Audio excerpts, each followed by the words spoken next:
Are you looking to boost the effectiveness of your Instagram Reels and grow your account? I can help you discover the secrets to success. It all starts with posting at the right time. Here's how you can find the best time to post your Reels. Let's get started. First, open your Instagram app. Make sure you have a professional account. This will give you access to insights and analytics that can help you determine the optimal time to post.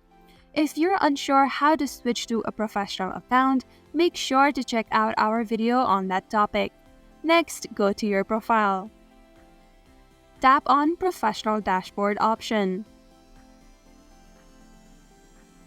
Here, you'll find all the information and engagement metrics you need to know when to post your Instagram Reels for maximum impact.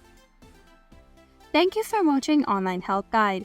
Hope this video was helpful. If it was, then hit the like button and comment down if you have any questions or feedback. Also, if you're new to our channel, subscribe and hit the bell icon so that you don't miss our upcoming videos.